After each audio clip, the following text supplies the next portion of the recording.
to cause things to be blanketed. If you can So- if you like, I can show you. Yes, it's. I had an inkling that it was magical in nature, but yeah, if you want to go ahead and show us, that'd be great. Right. Looks towards when the key. Oh, sure. She comes over towards a book, pops it out of the shelf, opens it, and there, anyone with a passive perception of 12 does see that she takes out a key, closes the book, and puts it back on the shelf, taking the key back towards Luke. Here. Thank you. If you'll follow me. He does go towards the door, opens it, and then you, anyone wanting to, can go and see what he's about to show you.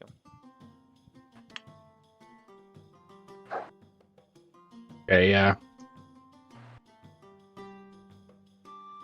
Right. Going into this area is our workstation.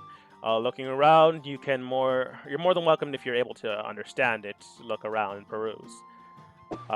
Upstairs is the main workstation where we keep the telescope and most of our sleeping quarters there. But if you look inside the telescope, it'll show you what I mean.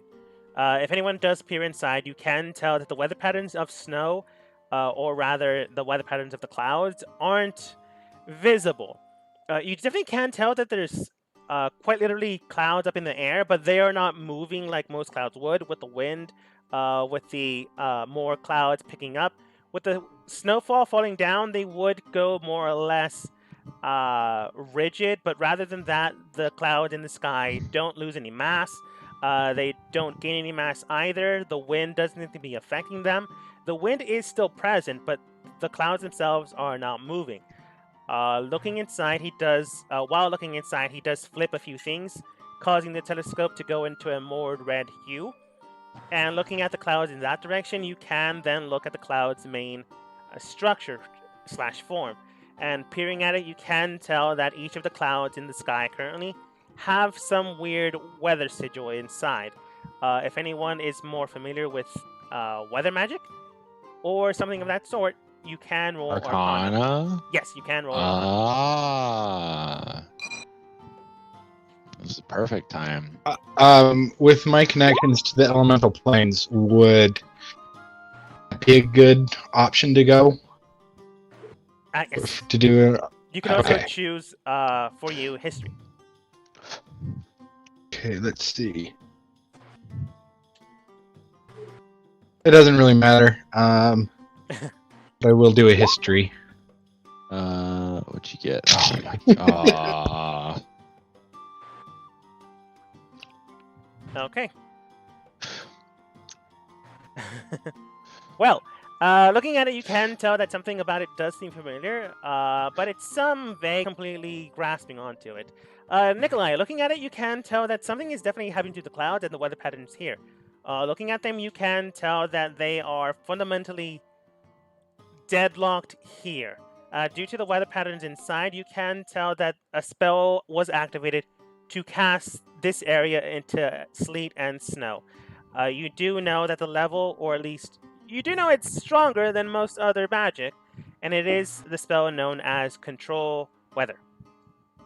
So someone was controlling the weather with magical means. Yes. That's what I can tell from at least my knowledge of magic. But I don't know about much else other than that, and I don't know. Could I grasp how long it would last, or is it indefinite to my knowledge? It's indefinite to your knowledge. You can tell that based on the people's wording and how much magic is still present in the clouds. It'll last for quite a while. So far, it's lasted for 2 weeks, according to the people at the harbor town you were just at. And getting here was another day, so looking at that, transitioning how much time passed when the weather happened and now, maybe a month more if someone doesn't enhance it by then. I mean, from what I can tell, it might last another month, if not more than that. And just by itself, with not even more magic. You can also tell this is a very, very high level magic. Either an assortment of wizards, druids, or clerics did this, or you're dealing with a very powerful individual, which you're not exactly sure which one frightens you more. Wow. That's yeah. Ekalon just well, that's all I got. It seems very high and very, very, very bad. I wonder who did it. Don't know. Right. The worst case is not even that itself. It's the things that happened prior to that. You mean the meteors? Or the comets and everything? Or When does state when you state this? We call that the fall. There's the event that happened predating the current weather pattern.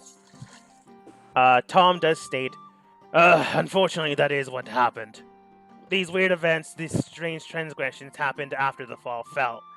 Thankfully enough, it took some time until it happened here. But before that happened, there was some unrest near some of the towns up ahead. Unfortunately, many people that we came across were people fleeing the area up ahead, near Frost or near Quota or Dunbar, which is another small village to the north. We're not exactly sure what happened, but according to them, some strange revolt happened. So, are you saying that the root of our problems is the next town up north? I doubt it, but the root of the weather problems are likely involved to the town up north, as when the revolt happened, a little time after is when the snow started to fall. So either someone there is strong enough to do that, or maybe more data can be collected there. But we're not exactly fighters, so we're not exactly about to go and get ourselves killed. Now are we? No, that's good. Hannah does. Unfortunately, though, if you'd like any more information, we can perhaps give it to you, but we're not exactly sure what you're here for other than the weather patterns themselves. well, we are on our way to Quota for a particular reason. Seems in the revolt,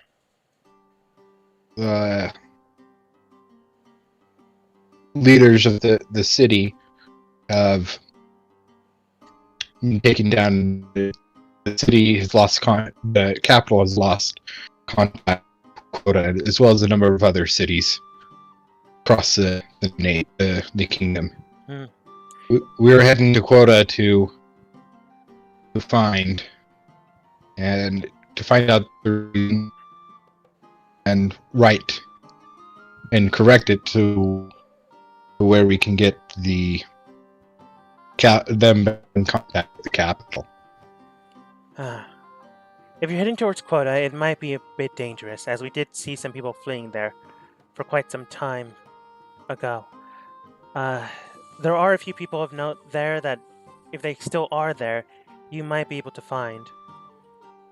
There is a high cleric there with a given amount of blessings from the Raven Queen themselves. Ironically enough, dealing with life and its own blessings, they are what you would know them as.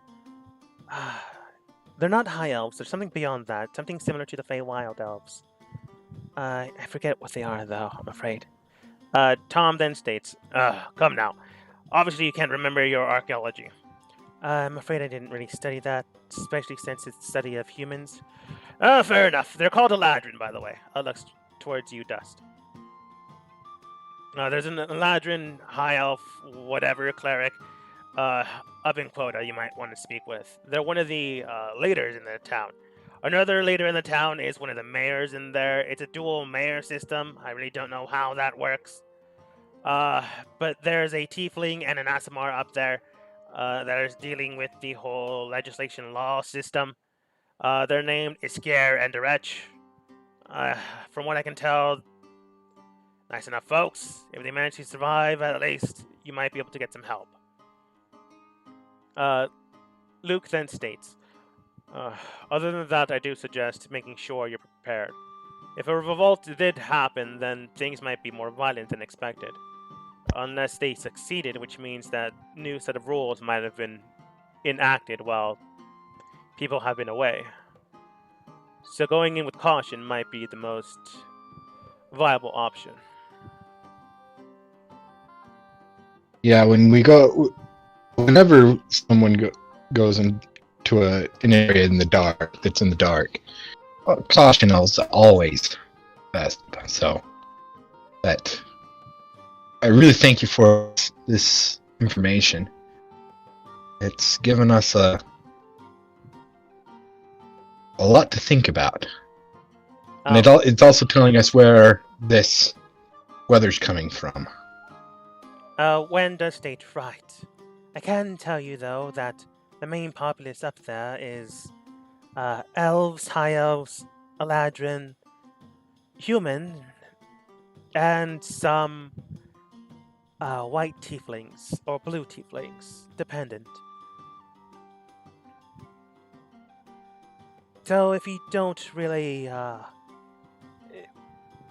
fit in, you might stick out like a sore thumb. Just some advice. Well, it looks like I'm the only one who has to hide my features then. I'm sure if you don't do anything, you should be fine. Pertaining if everything's still okay up there. Pertaining. That being the case, though, if you want to stick it out for tonight, you're more than welcome to. We have plenty of beds. But by tomorrow, you'll need to leave. We don't have plenty of food. Mm. We thank you for your hospitality, and I believe we will take you up on that. And as payment, why don't we help with the food tonight? Sure, I suppose you can do that. I can go hunting. I think I'm great at that. I can do it. If Benny can help me, I know he is. He's a great hunter. I'm actually thinking about using that worm meat that we got the other day. Oh, you mean? Oh, okay. Eventually getting and collecting some meal preparation or equipment. Dust, you can use that. That's more than possible. But it's just a little strange for most people. You collect it, you do make it, and you do eventually finish it off, top it off, and hand it over towards a few people here and there. They are glad to find this meal, but if not, awkwardly eating it. Does he need a roll about his cooking skill? Eat it. Yeah, I would kind of say that to what I said earlier to Nikolai, kind of in secret a little bit, but I would try to hide the fact that it was worm meat and just make it as great as possible. So, okay, I am going to roll for cooking. 25. Yeah. Using my spices from my magical spice bag too. How good can we make this? Can we make it better? I want to make it better. You definitely can make it better if you'd like. Honestly, there is no is there a threshold? I don't think there's a threshold to food. Hold on. Let me just. Not really. So it would be very elaborate. It's that much better. It's a 20. It's a 27. This is probably the best food they'll ever have. If not, you ruin them for the rest of their lives. But it's really good food. But do you go off and help? Not help. Well, you can help if you want. But do you go out and provide the meals for the other two people that aren't here? Obviously, provide for Vol and Quinn. But what about Quill and Vera? Yes, they would be involved in that as well. All right. Who goes and delivers their meals? I'll go. I'll go with her. Wait. Yeah, I'll go with her. Now, guys, do we want to stay? Because we just What? got 4 a couple minutes ago. What? Do you guys still want to stay here? We just rested a couple minutes ago. No, That's no, out of game. In game, we're- you've been traveling for about Food. Yeah, for a better part of the day. So it would probably be mid to late afternoon. So it would be like even if we had to wait for half a day in here to spend the night, it would be a good place just because this is a warm place and we wouldn't be out in the cold. I mean, do you impose some kind of disadvantage for like trying to pitch a tent in the snow? No, because more or less, some of you have been adventuring for some while, so it's not exactly the outside. As long as you're prepared, you're more than able to make a tent. That being the Okay. case, though, if you decide to sleep here, you're more than welcome to, which is what they were saying. Gotcha. Okay, so this is just a hospitality situation. All Yeah. right. Where are these people at? Ada, The did you see them? stables. It's the stables. They're at the stables. Mhm. With the You go horses. you go towards the stables behind the area. You do find Vera. You You give her meal. She simply states, "Thanks."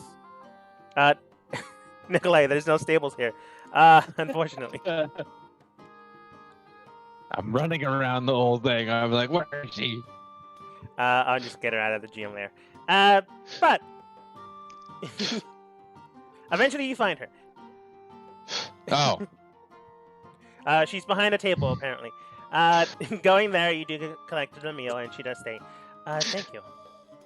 Eating it, looking around, she does state, "Are you looking for someone else?"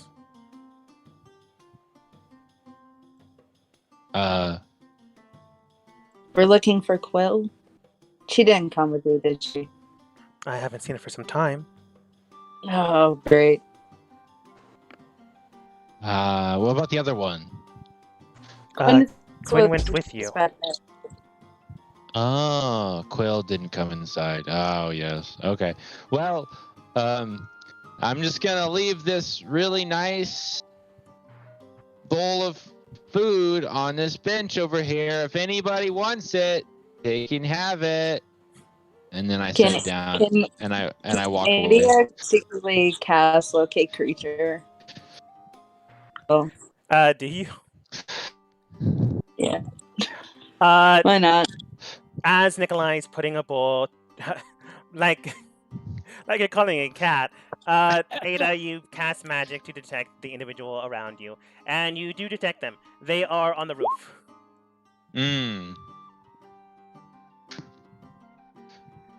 Since you know who they are and how to describe them, you're more than able to use your magic. That being said, though, you can tell that they're moving about here and there. When you look up there, unless you were aware of them, due to the fact that their skin and how they're dressed would blend into the snowfall, you would not have been able to see them.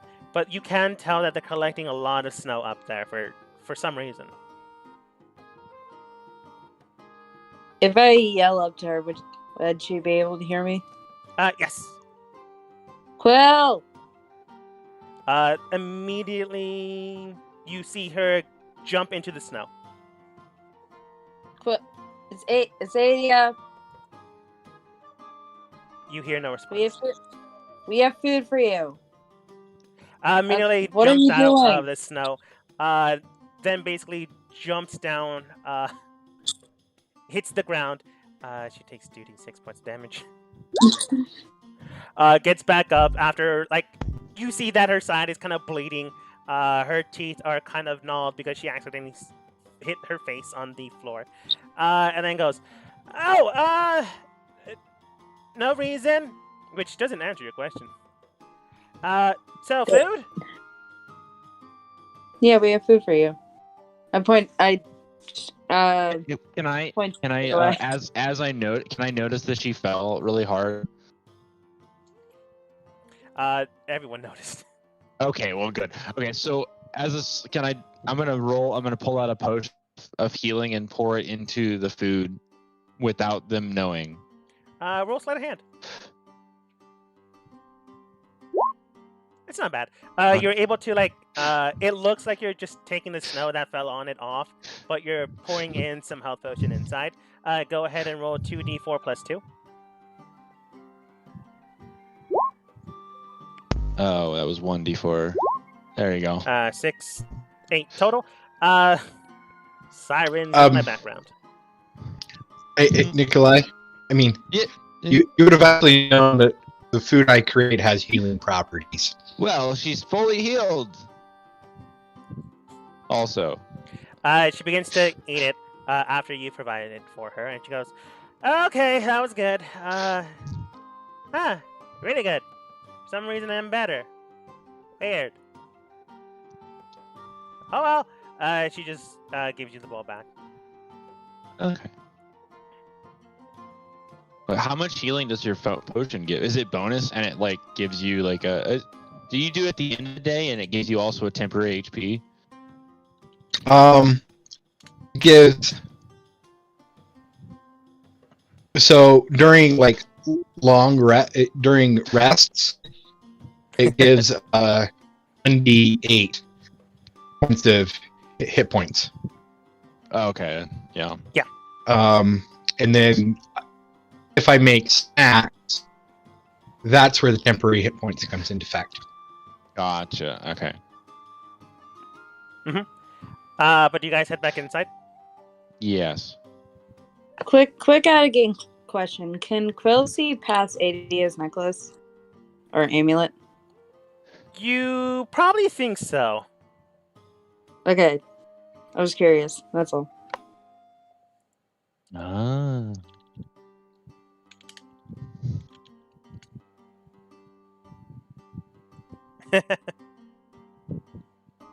Well, Nikolai's pretty tired. I don't know what time it is or what day it is or what kind of thing is going on, but Nikolai is ready. I'm guessing the beds are downstairs, so he's walking down to wherever you think the beds are, and he's going to sleep. Probably having a bottle of the whiskey in his hand, trying to take out as much as he can before it runs away. Or runs out. Runs out. If it runs away, then someone casts an animate object, and well, you have other things to worry about.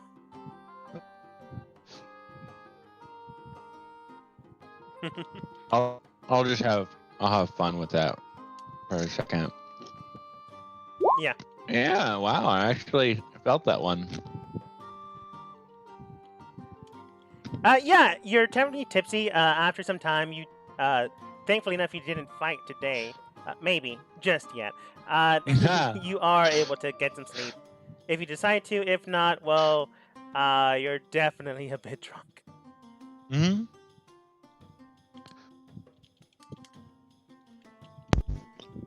What about the? I think I would stay up for a little bit just to talk with the researchers, kind of about what they're doing here. The research, if they're willing to share it. We don't necessarily have to role play it, but yeah, giving out the information and looking through the stuff, they are willing to share it. If the basic observatory is a triad circle. The triad is not like a gang member group like joining together to secretly gather information. No, it's more like the basis of the triangle is knowledge, research, and understanding. It's not that complicated. So if someone wants to look for information, they're more than welcome here and to learn. So giving the knowledge, research, and what was the last one? Information? Yes. Oh, sorry. Okay. Knowledge, research, and understanding. Understanding. Yes. After learning that, I would kind of talk to them, see if they knew anything about the raids, the genie raids that had happened. At least with my clan. Mm-hmm. Looking at this information, and they do collect a few books. Hannah, the pink-purple tiefling, does look towards you, brings out one of the books, and then basically flips it open. Looking towards you, she does state, according to my documents and according to everyone else's findings, It does seem that some type of ritual was taking effect there. At least, to our best understanding. A mass loss of life was found there, and a few sigils and symbols were found there as well. Thankfully enough, there were not, well, thankfully not the entire populace was killed off. I assume you are among them, or were you traveling at the time? But I am a member of the clan that was raided. Ah, I see. I'm sorry for your loss. I do know that there were far more who escaped the raid and who were captured than were killed. There was a great deal who were killed, but those that survived, whether either taken or managed to escape, were far, far more. Hmm. From what I can remember. So, but thank you. This helps me a great deal. It gives me a little bit more understanding. Of course. I can tell you that some individuals within that society were found near closer to the bordering area of the Kingdom of Aquis and Isle, to the west. But I'm afraid since not much more information has been found on them, they have likely gone underground or keep themselves in the dark.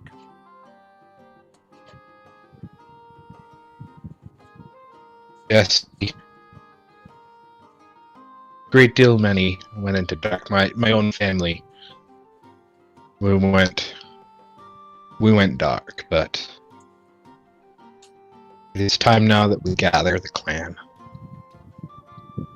So thank you for this information. Anytime. Then just kind of in those talks about what they're doing, and then eventually I'll go to bed. The next one to sleep would be Dust. Ada, is there something you're doing? After just listening to Dust's conversation, she says goodnight to everyone and heads up to rest herself. More than fair.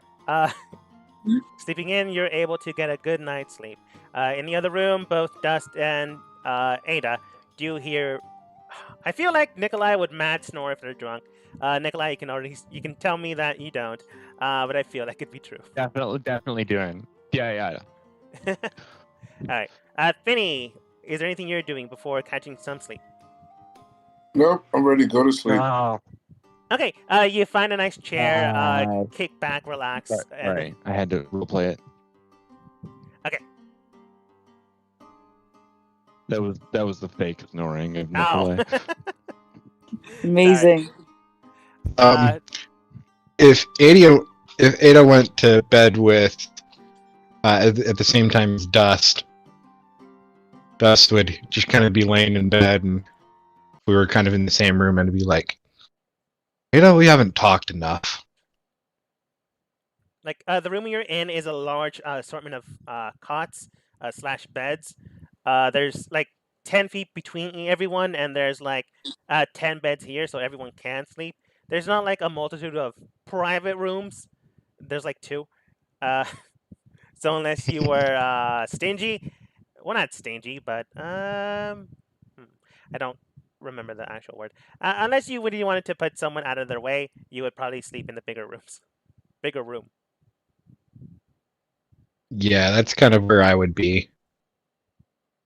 Mhm. But I'd be just kind of. So Ada, what has got you traveling?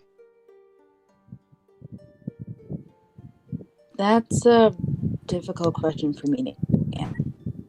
What about you? A mixture of things.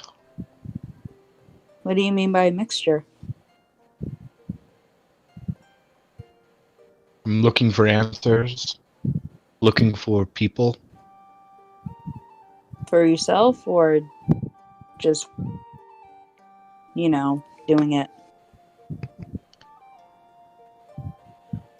Are you just going So on like a journey situation, or for myself, the root cause of it, my master, a few years ago, not that long ago, really, I made a choice that was incredibly foolish. Now that I think back, but it was a choice that I was willing to make. And not long after I made that choice, my master, the great Himda, master jeweler, and very accomplished wizard, I might add, not very many people know about. She discovered the consequences of my choice that I'd made.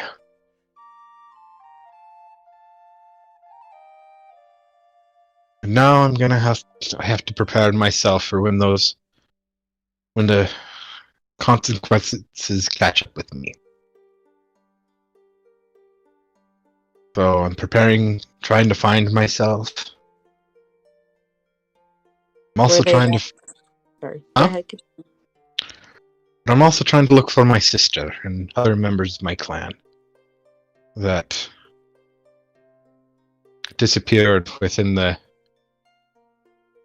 raid that I was talking to the researchers about.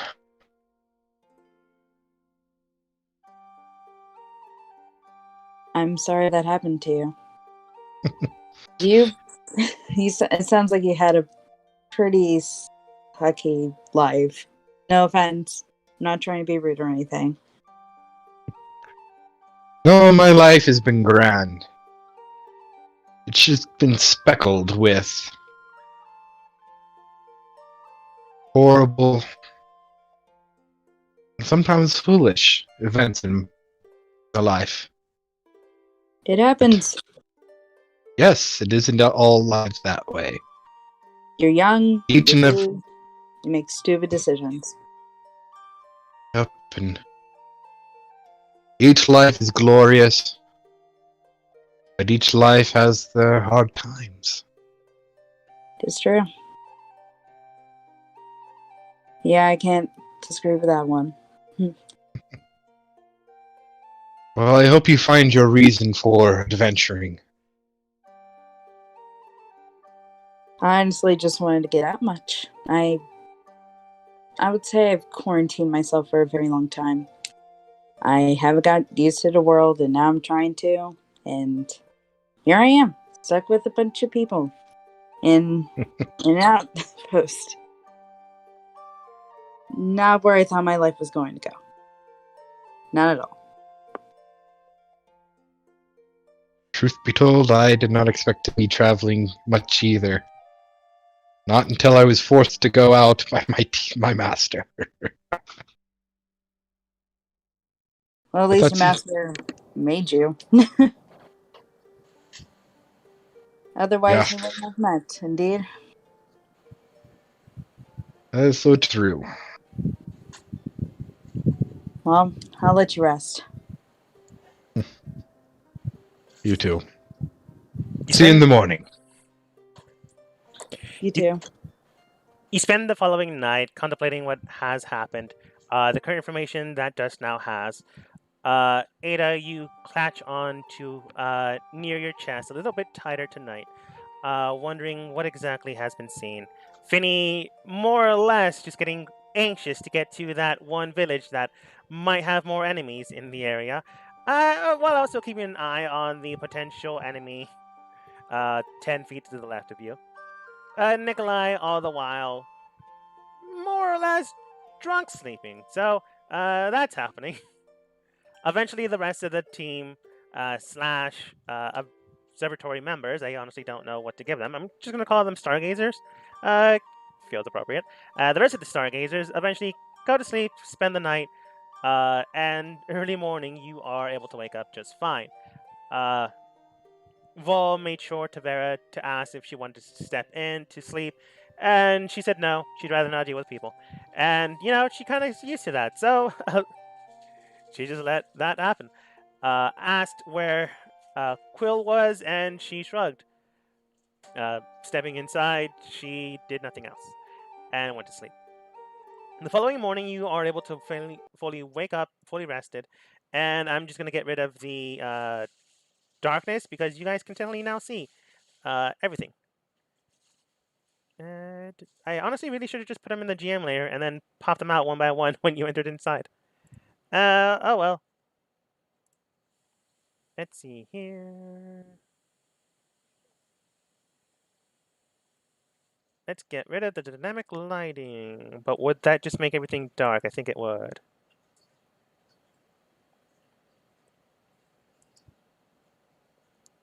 Nope, nothing happened. How do I turn you off? Give me 1 second. I'm panicking. It's okay. Take your time. You know what? I'll just get rid of the borders in the other layer.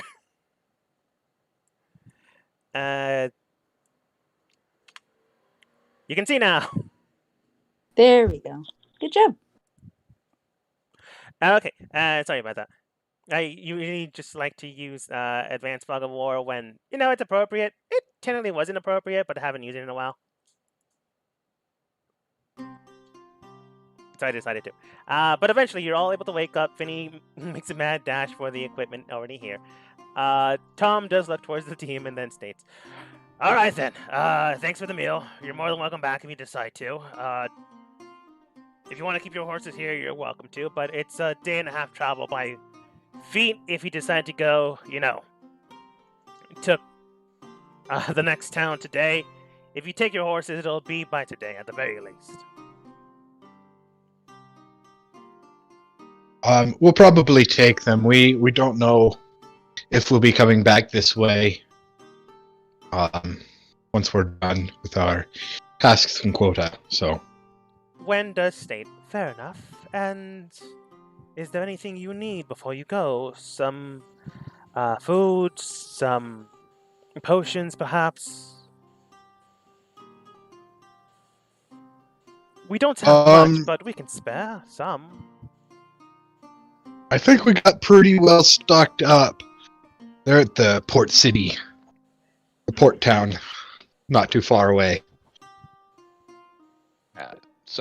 Very well. Yeah, I definitely found something that I wanted. I think other people found something even better, but I don't know. Yeah. I'll take some potions.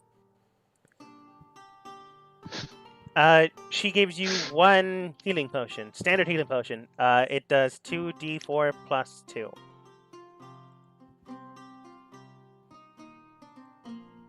Vera on the outside does basically shout at you guys. "Are we ready to go yet?" Oh, finally! Oh my goodness! Thank you, appreciate it. Have a good one. Sorry about the snow. Yeah. Excuse me. Okay. Yeah. All right. Okay, I'm ready. Okay. Nikolai is the first one to go outside, so Nikolai, I want you to go ahead and roll a dexterity saving throw. Oh, okay. Oh, yeah. So unfortunately, you need a 13 to succeed. Immediately as you step outside, just wanting to get this over with, a mass amount of snow just piles on top of you.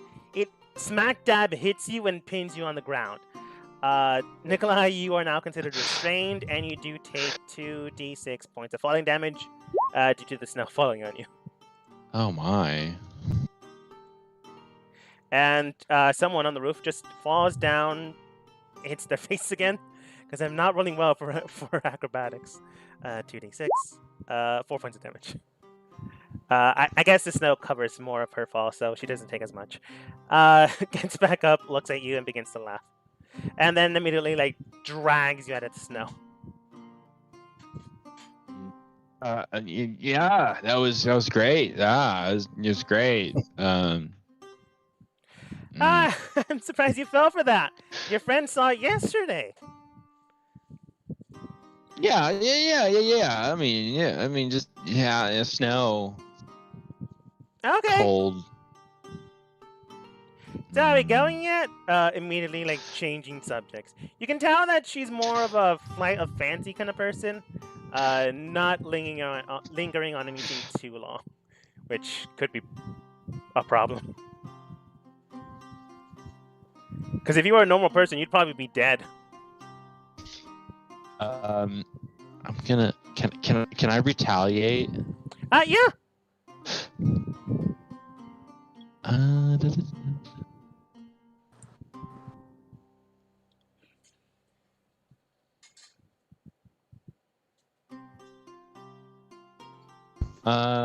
I feel like it just would not to. I don't know if I can really make a spell not hurt somebody, but oh no, I know what I can do. I'm gonna look around in the snow and find some kind of like piece of ice, not like a spell or anything, just literally a piece of ice, and then cover it in some snow and chuck it at like the back of Quill. Okay. Go ahead and basically roll a. Are you using like a good amount of strength behind this, or are you curveballing? I would definitely be trying to be dexterous. Then acrobatics. Okay. Wow. With a mean sweep of your hand. Oh my gosh. Yeah, go with it. Go with it. Okay, with a mean sweep of your hand, you arch the snowball with a heavy amount of ice in it directly towards Quill. It hits her horn rather than her actual back of the head, and it just like basically cracks there. She immediately looks up, wondering if her horn cracked, but it was the ice instead. And looking at behind her, towards you, she does say, "Oh, I like you. It's be fun." That was Vol. She definitely threw that. That was Vol. No, it wasn't. Oh, so you're both fun. Great. I don't like the way she said that. Quinn then states, I would say bear with it, but try to avoid her at this point. Unfortunately, Nikolai... she does not understand how not to do jokes. She can be very violent. She's a jokester, I see. No. No, she's not. Just try to avoid her for the rest of the day, and she might get bored of you. It's the only hope you have. Can I have as Nikolai, knowing how somebody reacts, as he is technically a jokester, would like to keep a sharper eye on Quill. Yeah, more than welcome to. Okay. In the meantime, I'm going to say everyone else also joins the outside. Yeah. Essentially, I would have just said thank you for your hospitality and the information you gave us. Mm-hmm. And we wish the best for you. You as well. Take care of yourself, kid. Right, just make sure you don't die out there. Would be worrying. Do take care. And you're all off to your next destination, which would be another map, but honestly, you were given the information on how to get here, so you are able to get here without too much of an issue. I will say I'm going to transition the map, and then we're going to take our 5-minute break here. So when we get back, we will start on this new town and new problems. Oh boy. Is it getting to quota at this point, or is it in between town?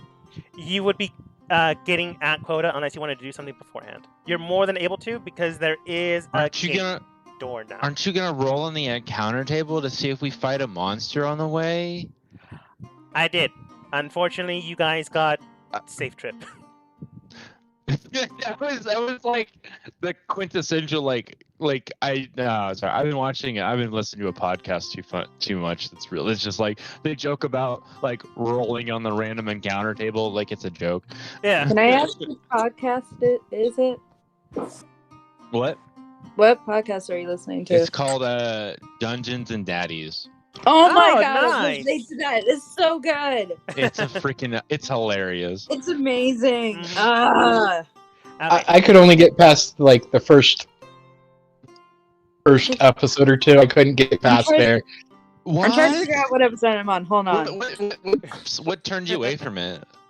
Like it was like very early on. It like kind of hinted that one of the wife of one of the dads was cheating on him with the coach, and that just turned me What? off. Oh no.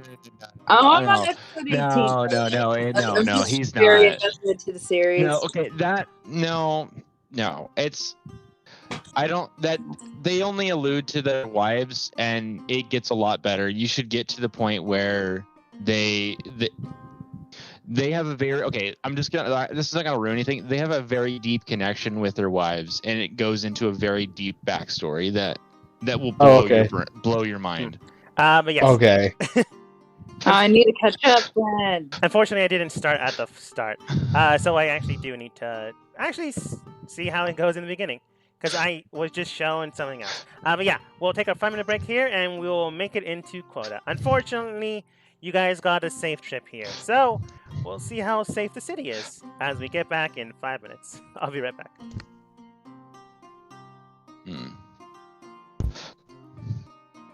I was looking at the map of Quota, or I'm guessing the gates of it, and I keep just staring at the graveyard in the left-hand corner. Oh yeah, a little crow. Yeah. Yeah. Oh yeah, that's crazy. Why is there a crow in the snow? I don't understand that. They could probably survive it. Probably, yeah. Yeah. I don't know how birds work. What episode? Okay, since you know it, what episode are you on? Episode 18. I need to catch myself up because I'm missing my a gosh. lot. I know. Oh my. Okay, so you don't know how much.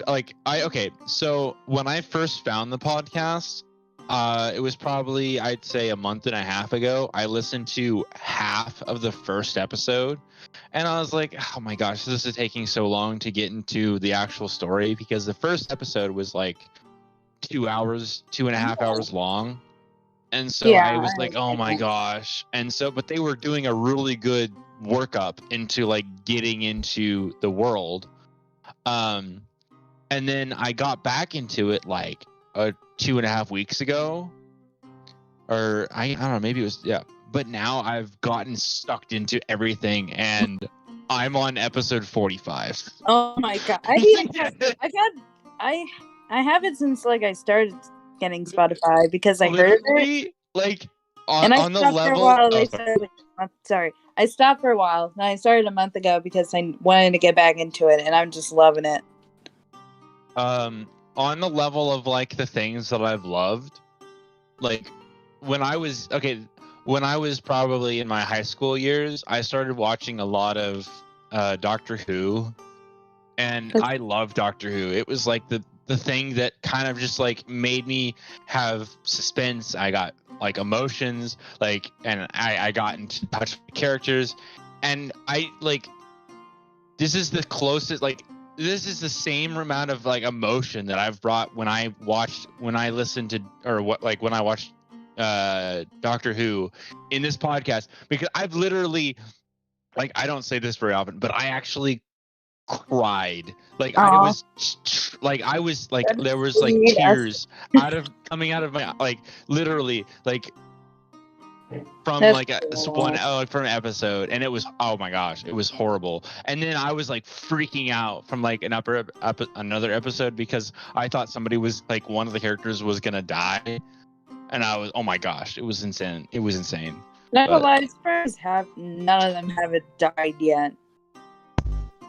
To be honest. Like, they get themselves in so much danger, you think they're just gonna die immediately, but no, they're still alive. Okay. I don't know. I'm not. So okay. Okay. I don't know if I can say that. Can I say that without ruining it? You know what? If you ruin it, I'll be fine because I'll still forget about it at one point. Someone. Okay, I don't know if that's true or not. I mean, you can say it. Someone dies. Someone dies. Some person, NPC or player, one of them, not both, but one of them does die at some point. That's okay. Now I'm gonna. My brain. But there is a very interesting twist at one point. Okay. That's a light way to say it. All right. Yeah. It was about a year ago when I was listening to Dungeons and Daddies. So. Oh my gosh. They've gone through a lot of, I don't know, but now they're on to like episode 62 or 61 or something. So. Yeah, no, that's what I was surprised about. Like, they're still going. Yeah. And I thought they would stop a while. Oh my gosh. Like, okay, so have you gotten to 4 nights yet? Oh yeah, that's why I'm turning in right now. I love it. Oh my god. Well, I'm back. Okay, so Kyle, there's this. Okay, so I don't know if this is not. No, I'm not gonna ruin that. Didn't you watch that first episode? One of the sons plays Fortnite on his phone. Yeah.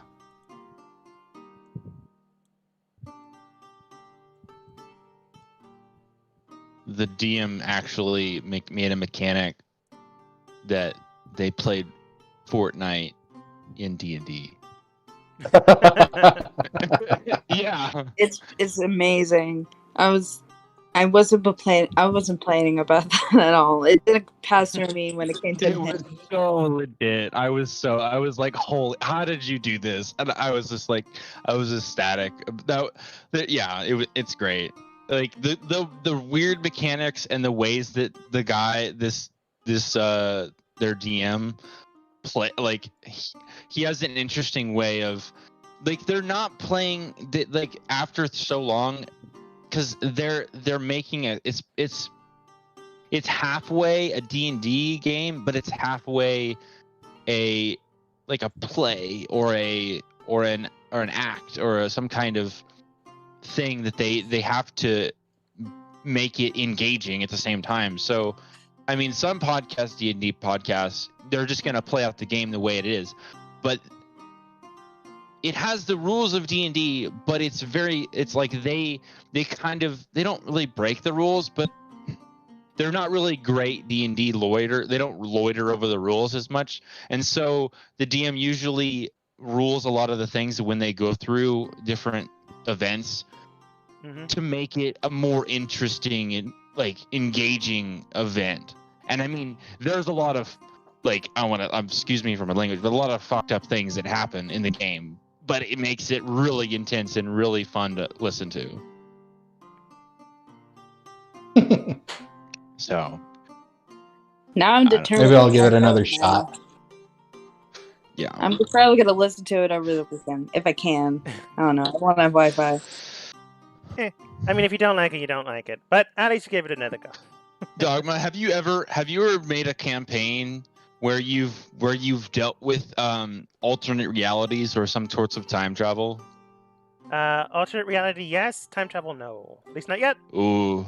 Oh my gosh. I feel like that takes a lot of thought processing and understanding the ramifications of past adventures and everything that's happened, and you're like, that's like why that's why it's probably so scary for some DMs to throw a time changing event or a time event into their game, because then it's hard for them to redo a time, because the players can essentially rewrite the whole story of the game, but it's hard for the DM to understand how that could alter the whole entire campaign. So that's why they usually avoid those things, I guess. Maybe it's scary at the same time too. It could like alter things like say if you go back in time and change something in the past, it could they'll have to justify how your characters would act after that said event, because say you go back to stop a villain you accidentally let go beforehand, that could fundamentally change the actions that your characters did beforehand. So the point in time where your characters would go back to where they went from, if you still follow me, would be altered, and who knows how much. Yeah, that's the intensity of like those like the deck many things or like other kind of time. Is there like a time shard or the time or the wish spell or anything similar of that level of craziness that can affect the alternate ability, alternate time, or alternate realities of a game? Mm-hmm. Yeah. I did deal with time travel once. Well, technical time travel once, but it was at the very end of the campaign, so I was easily able to be fine with it. It takes a very skill. I mean, no, I'm not like it takes a lot of skill and understanding of the game and like thought-provoking ideas of how to like make that integrated. Like you have to really know how, like what you're gonna do and try to progress the game so that it doesn't totally break the campaign. So very true. But my assignments are up. Is everyone good to go? Yeah, I'm good. I'm just ranting here. So, sorry to take up some time. Yeah, I think we're ready. Okay. Ada, Finny, you guys are muted, so I'm not sure. Finny! I'm always here, man. Oh, okay.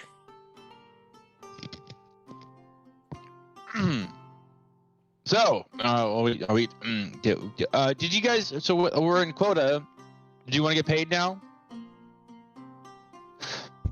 I thought you paid them at the beginning. Okay. Do you pay them? Oh yeah. Oh well. Quinn, here's 5 gold. Quill, here's 5 gold. No, I said 10. No. Why no? I gave you 5 and then 5. It adds up to 10. Nikolai, roll persuasion. Oh. Well, I mean, wait. Did you actually want 10 each, or 10 total? Quinn's already given you multiple amounts of insight knowledge. She's trying to pull one on you. I mean, I don't know. You want more? I said 10. You agreed on 10. Okay. Quinn then states, fine. please don't do this.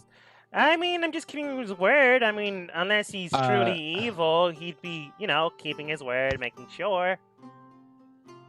Okay, so let me give 5 to Quinn, and then I will. Let me see if I can. I'm gonna. And then I will split, and I will try to. I don't know if Quinn will notice it, but I'll give Quill. I don't know if she'll freak out or not. I'll try to slip Quill silently 10, and then another 20 gold. Roll sleight of hand. Nope. You silently you accidentally jingle the coins in your hands while you put it inside Quill's. Quinn sighs heavily, like, oh man, why are these two getting along too well? It's not like, oh great, she made a friend. It's like, oh no, she made a friend that is putting up with her problems instead of trying to help. So like an older brother, he just face palms and just doesn't say anything more. She collects the money and puts it in her side bag. Thank you. Yeah. Right. Well, we can part ways here, or we can enter inside if you'd like. Same time. In the travels, I would have actually tried talking to Quinn. Mm-hmm. because now that I know that there's a rebellion that happened in Quota, Yes. I would have tried to find out which side hired them, because from the way they're talking, they're mercenaries. Clearly. Looking at the events and looking at things that are happening, you ask Quinn, so who hired us? You sure you don't want to ask Quill? You probably don't want to ask Quill. Yeah, it would have been Quinn. Thinking on this, Quinn, well, he is your bodyguard for now, and so long as you're not a problem, he's more than willing to be receptible to the answers and questions. So, when you ask him, he does state, neither, technically. We're heading over there to acquire a job. We got a missive from... Well, we're not exactly sure where it's from, but it does read the sigil of the Raven Queen. He does show you the furled up piece of paper, and looking at it, you can tell that it is written in very fine calligraphy, in Celestial. If you read it, you're more than able to read it. If you don't, he'll just tell you what it says. Yeah, I don't know Celestial stuff. Right. So looking at it, and you look more puzzled. Right. You probably don't read this. He then states, to the two twins of snow, I ask for you to come in tow, looking for the light of bright, entering in between my sight. Money and wealth, power and depth between the soul and the heart. The two in snow, once before, entering in now. Well, and more. It's a terrible poem, but from what we understand it's a missive to find our to pay for our services. We received it on a raven's back, which would make sense based off the sigil. Looking at it, it does read or have the sigil of the Raven Queen, which is why we came forth. It's also why we didn't have the funds to fully make it here. Well, it looks like we're going to visit the same person. Potentially, I'm not entirely sure. But according to context clues, that would likely be the case. Okay. Let us be careful then. I would. Okay. Honestly, people generally hire us either from mine and my sister's strength or my sister's talent. Not entirely sure which one currently. Okay, that would have been like during the trip. Okay. During the day. Flash forwards into present time. Nikolai's just like railing on the door, like, "Is anyone there?" Eventually, a person to the side does state, "Yeah, unless you have permits, you're not allowed inside anymore." Well, I don't know about that one.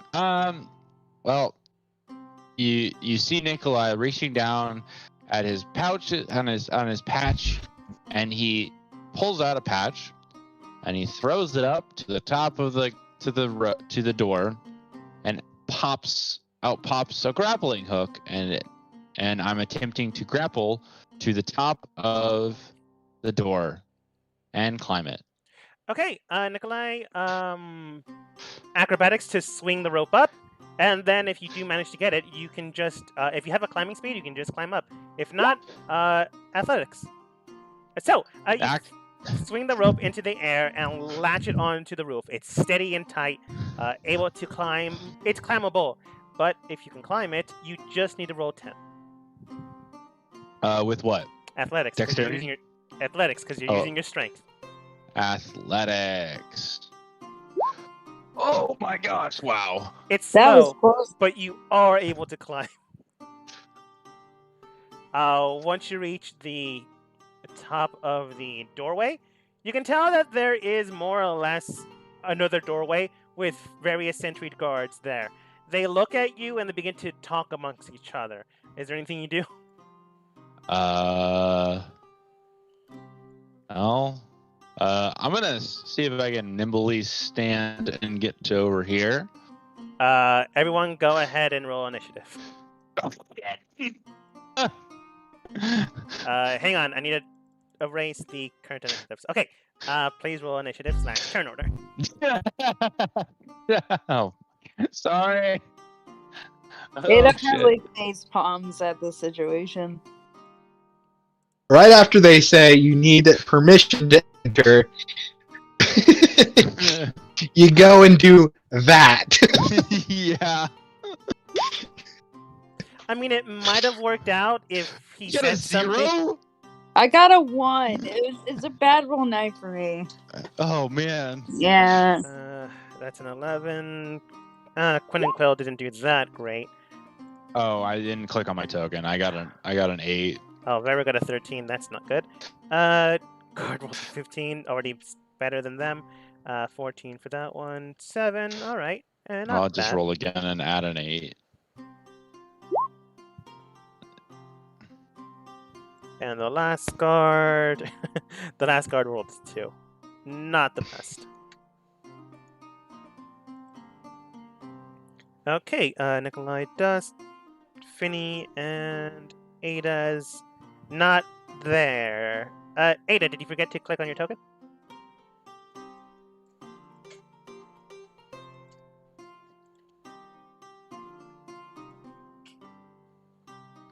I'll just add you in manually, it's fine. Yeah, she's down at the Sorry, bottom. I thought I did. Oh, that's That's weird, my I bad. can't find her. Yeah, she's down at the bottom. She got a natural 1 and her initiative Yeah. bonus is a -1. Okay. She's So a 0. it's literally a 0. Oh my gosh. Okay. Turning off this music and switching over to... Huh. I suppose this would be more adrenaline driven, so let's go with Fatal Path, maybe? I got enough. The guard's looking towards you, Nikolai. I'll give you the rest of your turn. So Nikolai, you move over to the side. You have 1 Okay. action and 1 bonus. 1 action. You can tell they're So- arming up. They're arming up. Oh. Like, Oh. if you did say something beforehand, I would have allowed something, but instead you decided to move forward. So they're preparing arms. Frick. Well, I thought this place was meant for people. We've come to see Quota. We have a letter from the king. But if you want to fight, that's cool too.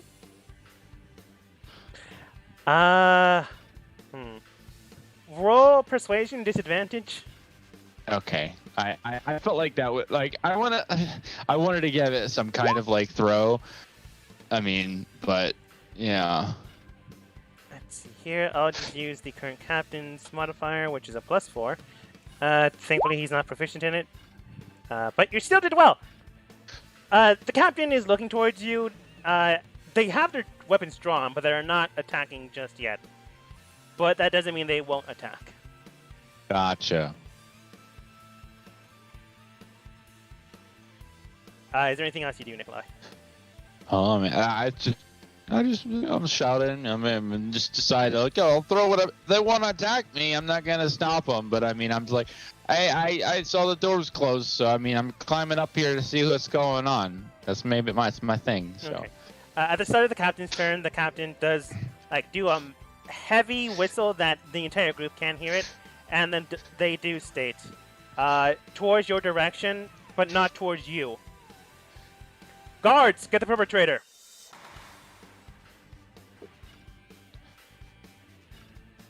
Restraint, not death.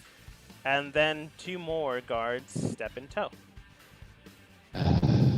Around you, but not directly at you.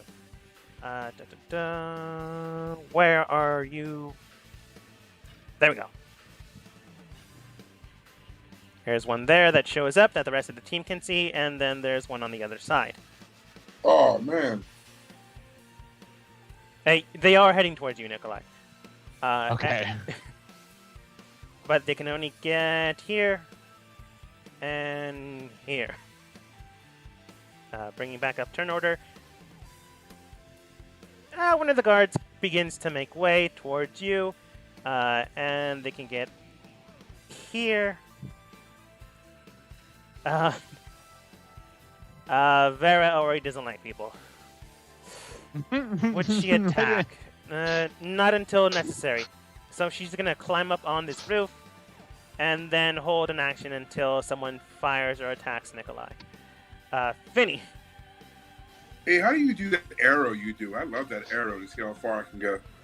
So, there are a few things there, like the mouse key, the weird cube, the paintbrush, Yep. not the hourglass, the zoom tool, and then there's a circle with a ruler-looking thing. Yep. It's that. Oh, I love that. That's how you see if you can go that far. If you mean like when I move the token and you see how far it goes, you move the token, you click on your token, hold onto it, and when you move it, you right-click, and it'll show you how far you moved so far. Okay. Great. Okay, I like what I see. I am going to first bring that back, and I want to try something real quick. I want to make sure I got protection for him, just in case it happens. The door is roughly 15 feet tall in the air, so There's also a grappling hook on it. that's true. It's not impossible to get up there, but it is difficult, and grappling hook is also there. Unarmored, one open hand. Okay, I am going to come over here.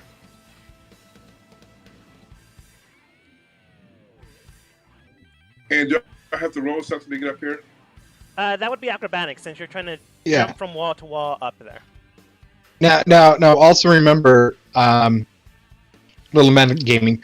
We're not exactly at ultimate conflict at this point. It's just Nikolai pushed his boundaries just a little bit too far.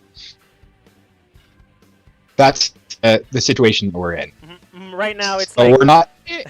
If you want to fight, you can. If you don't want to fight, you can. yeah. It's Right up to now, you. it's just cops got called because Nikolai is looking very sketchy, trying to break into somewhere he wasn't allowed to break into. And this is still snow around us, right? Yes. I mean, difficult terrain. Thankfully, Quinn helped you on that part, so it's no longer okay. considered difficult terrain. All right, I'm just going to get in position just in case. And I'm going to cover myself up so I'm hard to see. All right. You blanket yourself in a little bit of snow, allowing yourself to be more misty in the wind. I'm just going to be right here. Okay. So far, you're not breaking any laws. Slash Nope. climbing up an area you're not supposed to climb up. So going in that direction, you're fine. Okay. Oh, looking at things. Quill would make things worse. I'm gonna have Quinn roll an insight check. 11 versus her impulse check. Darn it. If she comes up by me, could I use a reaction to kind of stop her? Yeah, because she is. Immediately she bolts towards Nikolai's direction, but past you. You can tell she's about to do something. Okay. Do you need me to roll anything to just kind of put my hand out and be like, stop? Yeah, this is like it's kind of like a hold action. Not a hold action, but like restraining someone. So go ahead and roll athletics versus her athletics or acrobatics.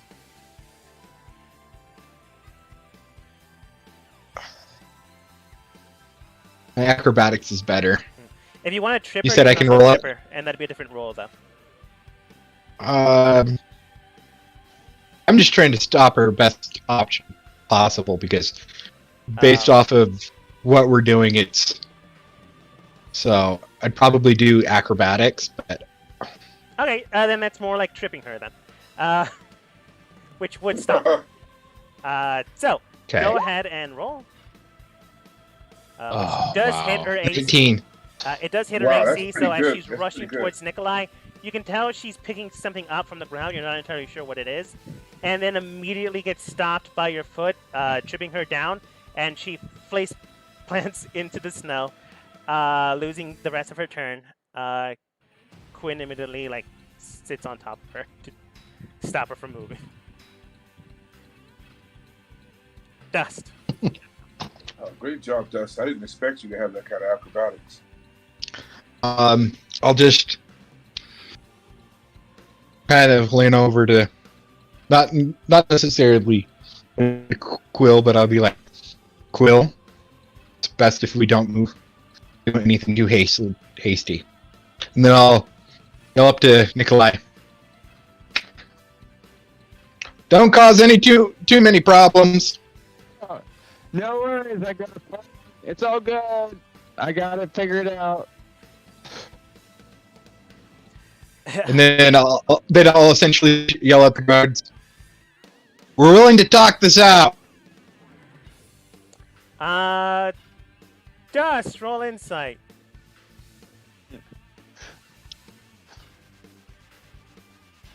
Okay. Yeah. Dang it. 5. Yeah, until you said that, they didn't consider you guys part of the same team. So you might have accidentally roped yourselves into it. That's not to say you will get immediately captured. It just means that once they capture Nikolai, they are going to investigate what's going on. Oh, yeah. If and when they capture Nikolai, you don't know yet. Yeah. I mean, yeah, that's a thing. I mean, Dust. Yeah. Anything else?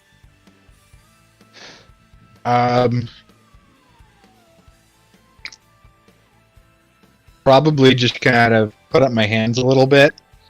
Just be like, yeah, no, I'm not going to do anything. Nikolai. well, sorry for the commotion. It seems like you guys really think that this came out wrong. I came on the wrong foot here, but I'm gonna have to leave. Murder you. I'm gonna have to leave. As I say that, I'm gonna rummage through my pack real quickly, and then I will cast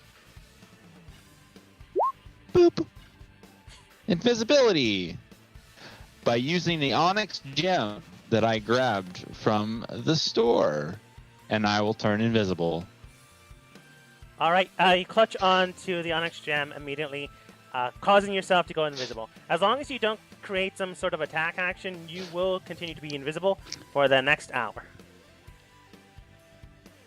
Right now, the guards are currently in a panic, but they are going to still go towards your direction and do the whole wave hand thing in the air. And I'm going to slip. Can I slip past this guard? It's kind of a one-man walking area / catwalk. You can technically, you'll just have to roll acrobatics and hope you don't accidentally fall. You just need a bit of 10. It's not that extremely difficult. Okay.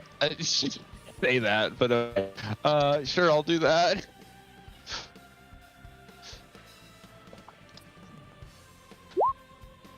Oh shit.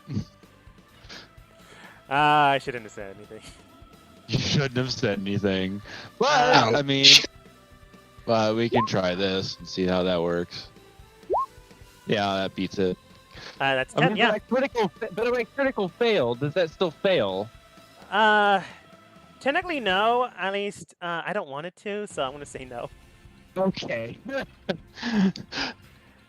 So, you go around the person almost completely falling, but catch yourself immediately and then just book it towards the other side.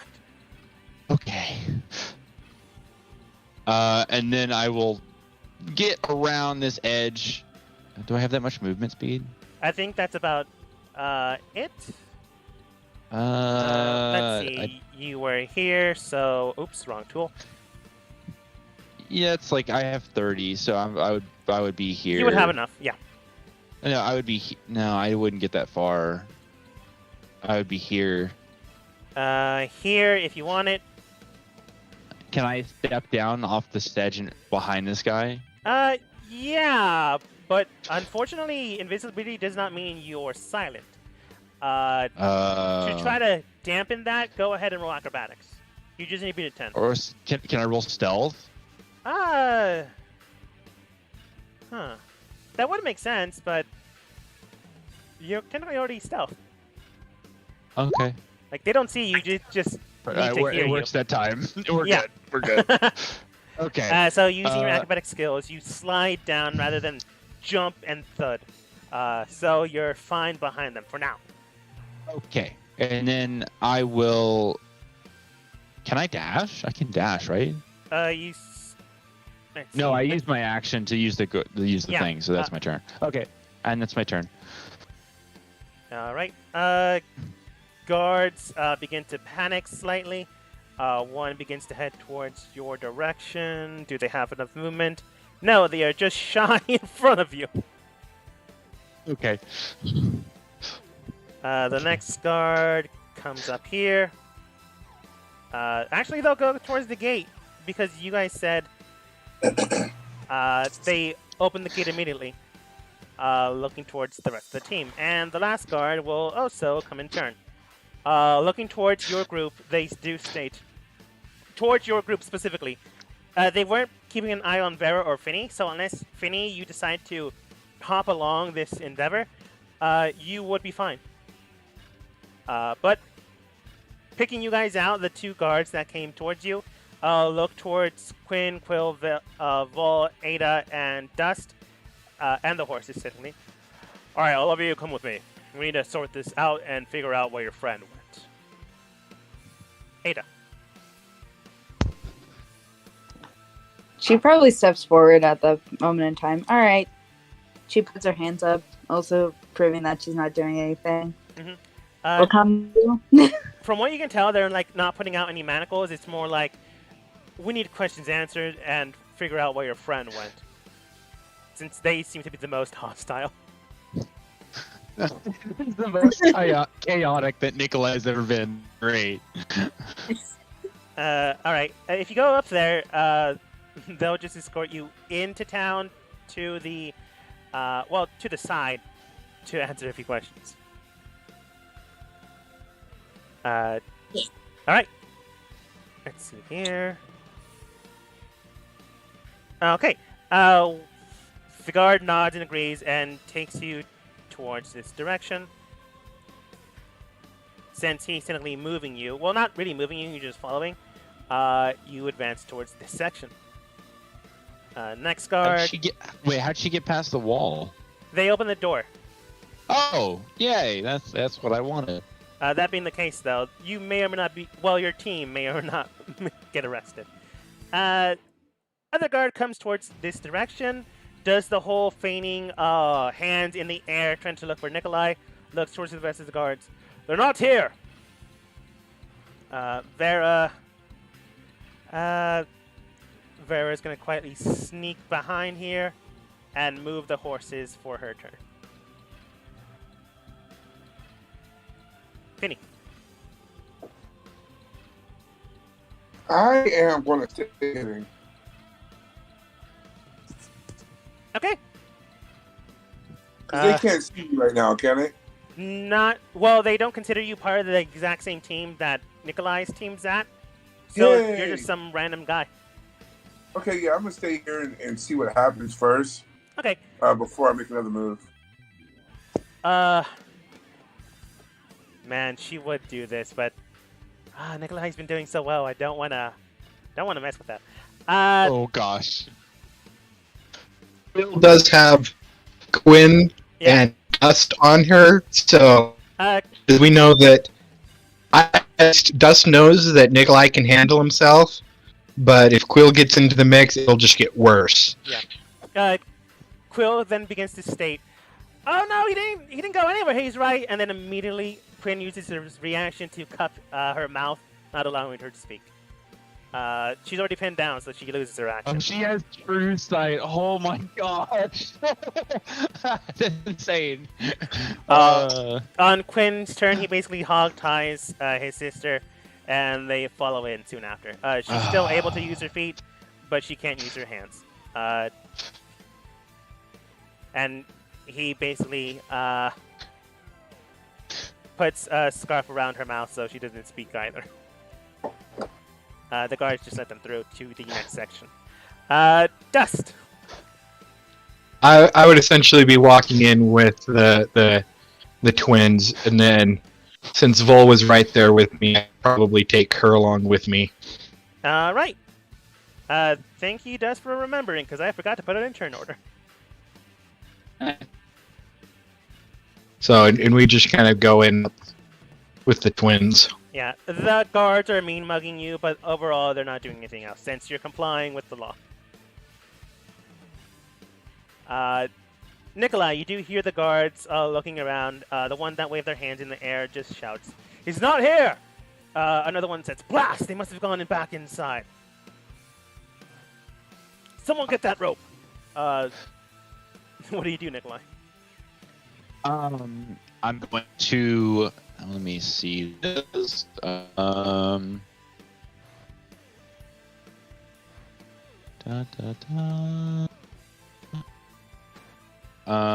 Nikolai will step over. I'm gonna try to do step over here, away from this guard, and then I'm going to. How far is the drop from there? As I mentioned before, 15 feet down. So not extremely difficult, but you'll take 2d6. So I'm going to avoid them from hearing me, I'm gonna jump down off the ledge, but then at the same time in the air, silently, or like as I'm falling, cast boop boop boop boop boop. If I can get to it, that'd be great. I'm gonna cast Misty Step and then teleport over fountain over here, and so that this guard that's here won't hear me casting the components. And then I'll just Misty Step over here and then just stay quietly in the background waiting for them to do what they're doing. All right.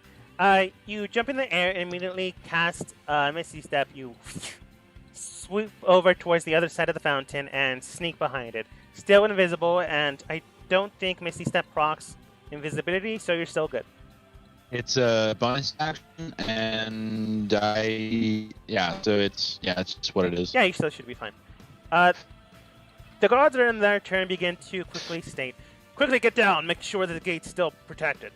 Runs over towards this side. Right now, these two guards are looking towards the direction, seeing if Nikolai, somehow jumped down and is currently wandering away. The next guard in tow quickly looks at this situation and then shouts out, "Anyone else part of their team?" Vera is currently paying someone to keep the horses corralled and contained until they're back. She pays money and then states, "Yeah, that's me, I guess. All right, we're going to have to ask a few questions here." "Fine. Step this way, otherwise we'll have to arrest you." This is why I don't like people. And she joins the group. Ada.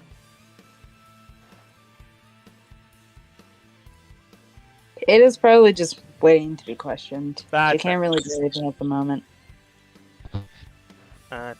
The captain is currently just there, so they're just going to get here. Next guard quickly rushes down. Go ahead. I think the biggest ones right now is me and Nikolai and what they're going to do. I think everybody else is just going to... At least I'm going to be waiting for questioning like Ada. Finny.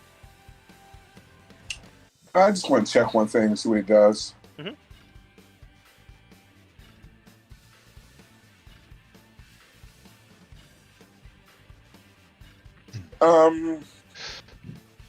Let me take that thing you showed me. I like that thing. So you said it would take me 25 over here, right? To get to here? Yes, acrobatics to jump up there. Okay.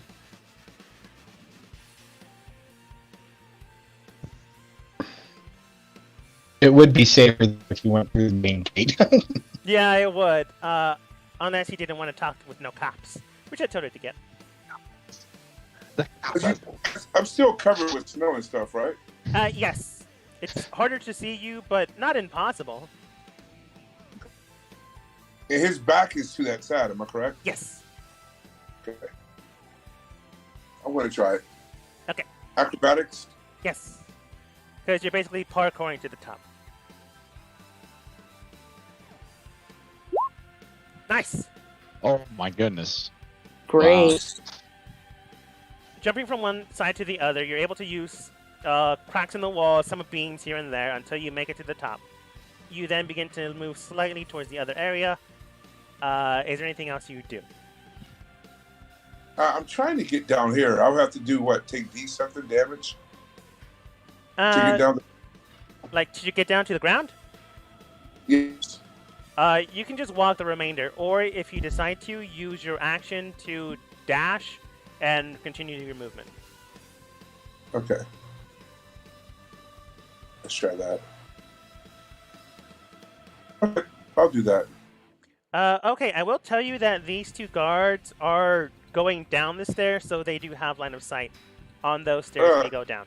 That doesn't mean they'll, like, arrest you, but that does mean you'll likely be questioned. My plan was to go down here.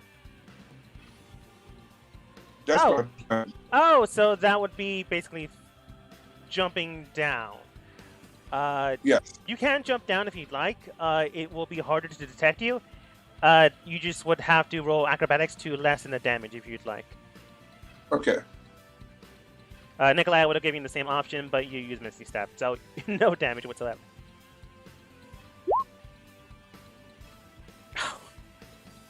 Unfortunately, that's a 9. Can I see him? Yes, technically.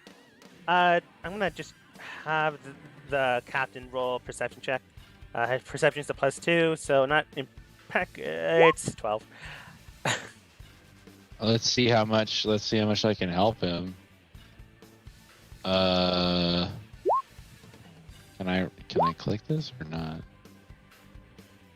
Why is it not letting me click it? What's going on here? You can just roll a d4. Yeah, I'll just roll a d4. Oh, clicked it. Okay, we're good. What did I get? Did I roll it? Yes, 2, so that's an 11, and unfortunately the captain still beats them with a 12. Darn it. Okay. And unfortunately, Finny, you still fall. Jumping into the area, the ledge clips your boot, causing you to tumble and fall down. You hit the ground, not much more damage than you would have, but you still take the full assault rather than half of it. So you take 5 points of damage instead of half, because the acrobatic check was failed. And the captain of the guards looks towards you and then simply states, Hey, I have a question though. yes. Can I check? First, I was already covered in some craziness. Yes. Wasn't I like stealthy, or did he just hear me from way He over just there? heard you with the thud. Okay, because I have a lot of stealth on me. Yes, All right. but with sound, you still make it. If you were just moving along around him, he probably wouldn't be Okay. able to see you. But like when things fall down to the ground, they make noise. I'm trying to see how far I am from him. Pretty far. Yeah, that's Yeah, pretty that's what I far. was thinking. I'm gonna give him disadvantage then. Good call, Finny. Let's see, +2, d20. He just needs to beat a 12, so half and half. Wow. Oh my gosh, that is. Oh. So he rolled Hey, better, good. but he has to pick the lowest one, so it's 12. So he still hears you. I'm sorry, Finny.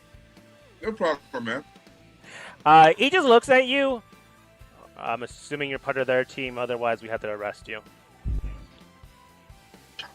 Dust will facepalm. Yes. Do you mind coming to the group, sir? Finny. Get over here. Finny, do you join the group? I'm debating. Please, they know you're there. Please. I made one move, and that's what happens to me. All right. Sorry. You join the fray. Over. Essentially, combat is over. You somehow managed to not fight twice this round. Wow, oh my gosh, I feel bad for one reason for not letting people do anything, and I feel twice for not letting us actually do combat. I mean, it's fine. It's just ironic that the people that were supposed to fight you to rob you became your allies, which helped you out. And then you Help. basically talked away out of being arrested, Nikolai. Okay, Team. so I'm gonna talk my way through what I'm gonna do next. So essentially, Nikolai is noticing that he's engaged. He's let them engage into, like basically be questioned from this point. How long is the questioning going on? Like from It'll this point, probably be 10 minutes until they try to look for you. If not, then more or less until they find you, which could be a while. Okay. So, if I go around this corner and I would like to, is this door a door that's locked? The door itself seems to be closed and shut off, but you're not exactly sure if it's closed off. It's not like opened ajar or anything like that. It just has two of the knockers and the bracers that are keeping it in place. You're not exactly sure if the other side is locked, though, which is a potential problem, but you can try and see. I'm gonna cast. Let's try that. And then I'll pull on the door with Mage Hand, and then try to crack the door open. Okay, Mage Hand comes over to the other side and begins to try to move the door. As soon as it moves roughly an inch, you do hear the doors go, which means that there's likely a beam behind it keeping it closed. Okay. It's not magically closed, so with enough force, it could break. Gotcha. But you can tell that some other guards are heading into the outside to probably look for you. Okay. But you were saying that. So I'll spend my time, and I will like just kind of hide out in the area, and then is this a window right here? That is a window, kind of. It's one of those weird window ceiling things where it cuts in and grooves inside. Not enough space for your body to go through, but enough space that you can see through. Which, if you have a spell that all you need is line of sight, you could do it. Mm-hmm. I mean, the problem is I don't know how far the distance is down. Oh, why not? Screw it. Yeah. So I'll decide to go on the other side and then teleport to the other side. All right. Of that window. Trying to teleport so that I might be able to grab onto the ledge, or at least get to a point where I'm not gonna fall straight away. You teleport to the other side, and immediately you are fine, in theory, because you landed on a roof. Gotcha. Okay. Okay. Where's the entrance? Looking around, you can tell that the entrance is further behind you, roughly 30 feet away. You can go back down, but there are guards stationed on that side, like with the beam. Okay. Well, I mean, I'm gonna go over here and then go farther away, and then I used 2 points already. I will use another sorcery point, and then cast Mage Hand again, but at 60 feet away, and then pull the beam off of the door. All right, as the beam begins to be moved away by like centimeters, the hand quickly stops because the beam itself weighs more than 10 pounds. 10 pounds? Oh my gosh. Okay, well. It's one of those it's basically a tree stuck in between the door so it doesn't move. How is it? Can I tell how heavy it is? More than 10 pounds. More than likely 100. So, jeez. It's a very big beam. If you've ever seen like old time Renaissance movies where like they go into a cave, those type of beams. Okay. where it takes at least 3 people to carry it, put it into place. Or in D&D, one very good strength check. Okay. Yeah. But that's enough of that soliloquy, and we'll move over to the current events. The captain looks towards your team, and other than Nikolai, and does state, "All right, what's the purposes here, and why was your companion? Well, first off, why were they climbing the roof? Second of all, how and the devil did they get out of our line of sight?"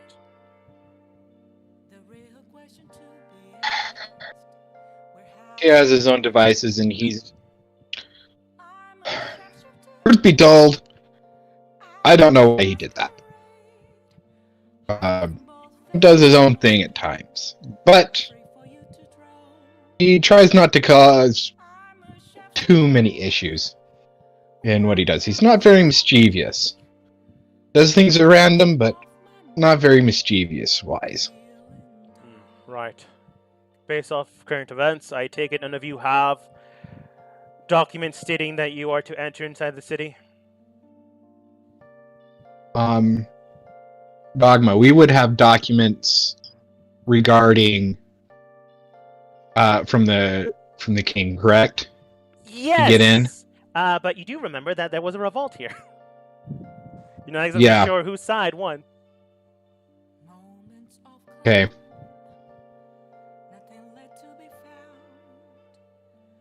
What do you do? We do have documents, but I'm not sure if they would work. Our biggest thing is we're here to meet with some family of an acquaintance that we happen to meet with. All right. Our acquaintance is Serrano. I believe I can't remember his last name. He didn't give you a last name. Okay. But I would essentially say alchemist by the name of Serrano, his family, they're merchants here within the city. Probably own an alchemist shop. Probably very well known. Yes, and they're still here. The documents. Okay. We'd probably pick out the king's missive. All right. You take out the king's missive, show it to him rather than give it to him, and looking at it, he does state, "I'm afraid that no longer works in this town." Any other permits or papers? Quinn then states, "I do have this one, if it helps." He then unfurls the missive he showed you beforehand, Dust and Ada. Looking at it, the guard then states, "All right, very well then. It does seem that you and your companion are able to enter inside. Oh, we do need these people to come with us as well. For what reason? Well, bodyguards? We're not exactly sure what exactly is going on in town." Man, this is me just rolling persuasion against me rolling insight. It's you playing against you. All right. Boom. That was definitely Quinn, right? Yeah. Thankfully, the first one was definitely Quinn. Okay. I've already shown you what the captain's insight is. He rolled well, though. Yeah. Quinn just basically states that you guys are hired help in case things get truly bad or worse. Since the missive didn't state what kind of job needed to be done, the guard doesn't understand the missive. It's too froofy and poetry. So he just basically... all right. You're all allowed in. Once we find your other bodyguard, we'll make sure to question them and not hurt them too badly. I prefer you not hurt them at all. They broke a few laws. We have to make sure they don't do it again.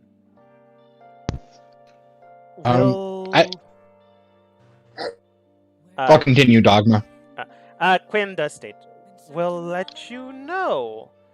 Oh, all right. The captain then just shouts out behind him. 1, 2, 3, 4. He then counts out 1, 2, 3, 4, 5, 6, 7. 7 to pass, and then the doors behind him begin to open. On the other side, Nikolai, you do see the doors opening. The 5 guards that are stationed by the beam are moving. 4 of them are moving the beam, and 1 of them is opening the door. And the rest of the team, minus the captain, because he's staying here to make sure no one else tries to break into the city, enter inside. I'd like to do an insight before we leave, just to figure out which side the captain of the guards, or even the guards, are kind of on with what happened with the rebellion. Yeah, go ahead and roll insight. Please roll well. Dang it! You believe. Dang it! It's not that difficult. I will tell you, all you needed was just 5. Based on the information you have, and the missive of the king no longer working in the city, it's likely he's working for the other side. Whether he believes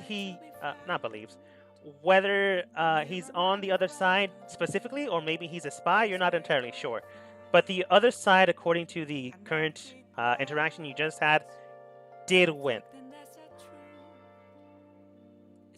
But they don't seem to be, heavily violent.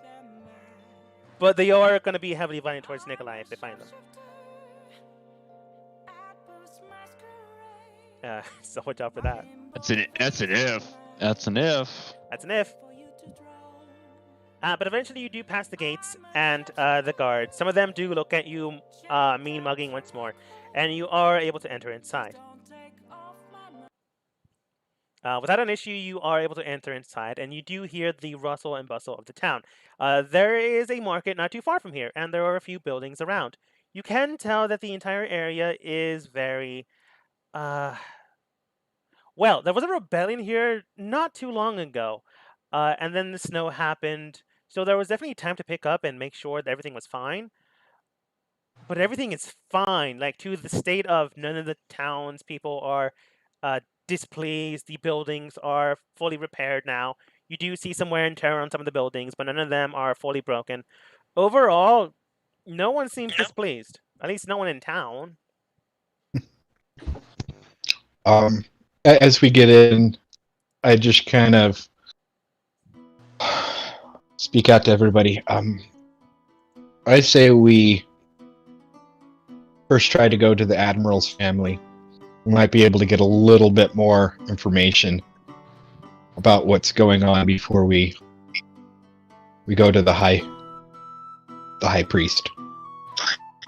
Quill is saying something, but she's currently gagged. Quinn, what is your personal what is everybody's personal preferences on this? That's my thoughts. Is well, I eventually have to make it to the temple, so I don't mind detours, but I do need to make it eventually there. Yeah, and I at least think that we should be heading there as well. But it wouldn't hurt to get more information if possible. That's fair. I know we can get more information there. Vol does state we first need to look for Nikolai, though.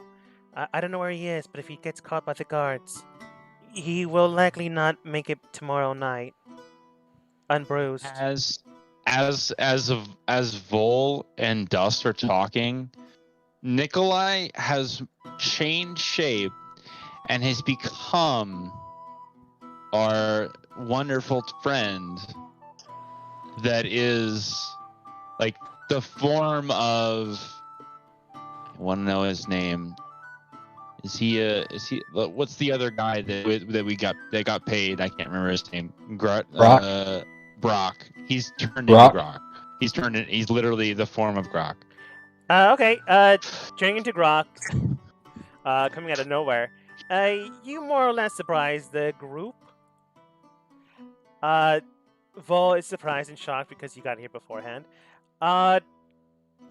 Quinn then states, "Is that someone you know?" Yes, but he's not supposed to be here yet. How did you get into town? Oh, well, I was able to find my way. It's me, Nikolai. As I whisper to Vol. All right. Nikolai, go ahead and roll sleight of hand. Sleight of hand or deception or I guess it is sleight of hand. Interesting. Okay. Did I click the right one? All right. Did I get it? Just you and Vol know the truth. Currently, and Vol does not in turn. Oh, he made it here before us. Yes. Anyone can roll insight. If you get a 10, you know Vol's lying. She's not a good liar. Could I get advantage because I know that Nikolai can do that? Yeah, you do. You definitely do. Finny, you know Vol's lying. I swear to God, I'm just. You know Vol is lying. Ada, you saw Gronk once, so you're not exactly sure how fast he is. Dust literally knows he can see through. And he knows that this is Nikolai just without even Vol like telling him. Like the moment that he starts walking up, I instantly know that it's Nikolai. Yeah. So Dust probably chuckles a little bit, and Quill, sorry, also chuckles for no unknown reason, but she's gagged, so she doesn't say why. Quinn then states, right then, should we head towards your alchemist shop and get, or at least at the very least, understand why everything is fine here?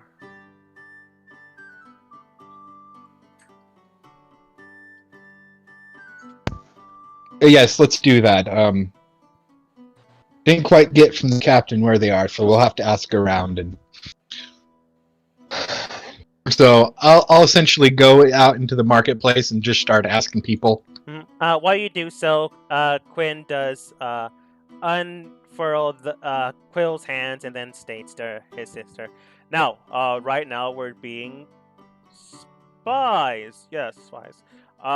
And making sure no one hears us or sees us. Get it?" She nods, not entirely sure what he means by that, but she loves the game, so she nods. He unfurls the gag and looking towards Nikolai does state, "Nikolai, you're a very bad spy." You have really good eyesight. Wait, that's Nikolai? Yeah. Oh, I feel stupid. Oh, God. You know what? Okay, fine. Nah, it's I'm gonna okay. go. Not everyone can be a great spy like me. Oh, well, at least that'll shut her up for a while. I hope. Says Quinn. But thus, you get into the market area and you do ask around. The shop owner around you does state, "Oh, well, the temple is further to the north if you want to go that way. If you want to go to the Serrano place, it is a nice shop to the east of here. And anywhere else you would want to know about?" At this point in time, no. But thank you very much. That's Of course. Are you new here? you helped me. Yes, fairly new. The family head of the Serrano family, I know personally, and I've come to greet the rest of his family. Oh, of course. If you are new here, I do suggest the Dragonhead Inn. It's a very lovely place, and it does have its nice little spa bathhouse in the back. It's quite large. Oh, I thank you. Of course. Yeah, we potentially will be looking for that place. Thank you. And what's your name so that I can let the innkeeper know that you? Oh, it's Sylvia. I trade in silk scarves and other materials for clothing. Oh. then I might have some I may come by later to once I have some more time to look at your wares. You're more than welcome to. Thank you, and for that information, here, and I'll give her a gold. Oh, that's more than kind. Huh. She then brings out a small little silk scarf with a very, very intricate pattern to it and hands it over. To a kind gesture, begets another kind gesture. And hands it over.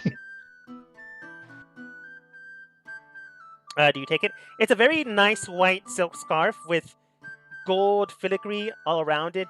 It looks very expensive.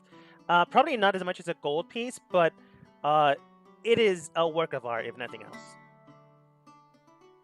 I will take it, and very flowery, and I'll just say, "It is very beautiful.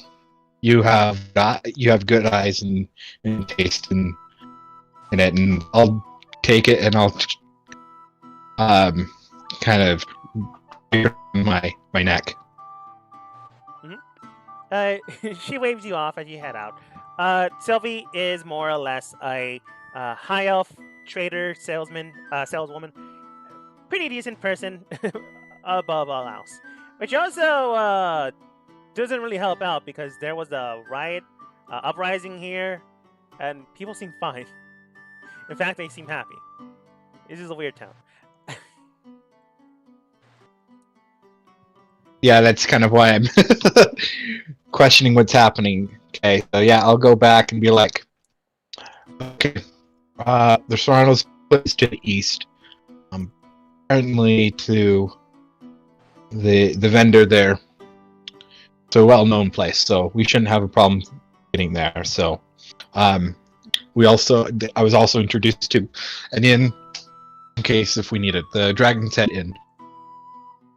So that we can stay. It has baths, and so it sounds like a very good place after this long journey. So yes, I am a weak, unexperienced warrior that needs rest. Nikolai, What? I can see through you. Well, I mean, I need to stay in disguise because apparently that we needed to be. Well, I did something stupid. So yes, I am Grok now. Grok has Very well. Okay. Grok has never talked in the third person. But yes, you're Grok now. So you eventually find the place. The location is actually quite easy to find. You might get lost, like for a few seconds, but when you ask another person, they easily and gladly tell you where it is. As soon as you arrive into the area, you can see that the walls themselves are stationed with potions, herbs, remedies that can heal you, that can enhance your strength. Some weapons here and there to indicate that they also sell those, but they're not a blacksmith shop. Entering inside, you do see some people studying some books and knowledge, which means they more than likely also sell books and knowledge. And to the very far northern section, you do see 3 people that are a little bit more distinct than the others. One of them seems to be a more or less wax candle individual with burning red eyes that quite literally cast fire out of them, almost into horn-like structures. A high elf individual with brown onyx hair and almost tan skin and almost reddish eyes. And on the other side of her is a tiefling albino man with short hair and their skin itself are creased with almost a stone-like structure to them. Okay. I will kind of probably take the lead, and I will head forward to these 3 individuals. Okay. Making your way downtown, walking fast. Don't remember the rest of the song. You do eventually get to them, and it hits you. Well, nothing really hits you, but you do remember the last time you found a candle person, Nikolai blew them up inside of a sewer system. Yeah, no, I was thinking that. In fact, as I get closer, I was going to be like, how close does this person actually look like that candle person? Close, but But not the same. okay, so not the same person. No. Okay, that was kind of the biggest thing, but I'll still be a little wary just because of I mean, behind them history. there is a magical tome that is having paper flapping around in the air. So I yeah, love that. That's great graphics. I love it. Yeah. looking towards you, the high elf woman does look towards you and states, customers, how can we help you today? Well, first of all, we've come with word from Serrano. The tiefling man then states, what about our dad? He says he's doing okay, and he wishes your guys is the best. Prefer him saying it, but at least no, he checked in. His sister then states, "Oh, come now, George. At least he said something." Yeah, in the last 5 years. You do know we've been running his business in all this time. He does send letters. I'd rather see him in person and deck him in the face, but we can't have everything now, can we? Well, I do know for a fact that he's in Mighty right now, and he'll be there for at least a couple more days. Good to know. Maybe I'll use a teleportation spell to get there. But thanks for the information. Oh, you know teleportation magic. We You- have you're- scrolls. Yeah. What kind of scrolls do you have available? I'm a budding cleric myself, so I'm just learning as I go. Sally moves away from her brother because now you're talking shop, and then states, "We have a multitude amount of scrolls themselves. We do have the, if you're talking about teleportation itself or something of the like, we do have a Misty Step scroll, we do have a Dimension Door scroll, and we do have a Planar Travel scroll." Oh, very nice. Appreciate it. Many of them are quite expensive, though, so unless you don't have the funds, I do suggest going with something else. Since you did do us a favor, I suppose we can, George says, give you a discount, but it won't be much. What would the planar travel run us? Oh, a simple 2,500 gold. We'll bring that down to 2,000 gold. Oh, well, I mean, that's a good amount.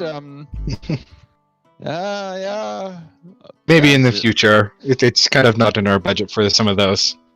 Of course. Thank So. you again for giving us the missive. And then Yeah. when she says that, the other individual comes in forwards. And then beforehand, George does look towards the Candleman, and he does state, "Oh, right, sorry for our impoliteness. This here is Wick. Wick, the man behind the candle, not behind the candle, is the Candleman. Then states, "Oh, it's a pleasure to meet you all, a true pleasure. So, what brings you in town?" "No real rush to it.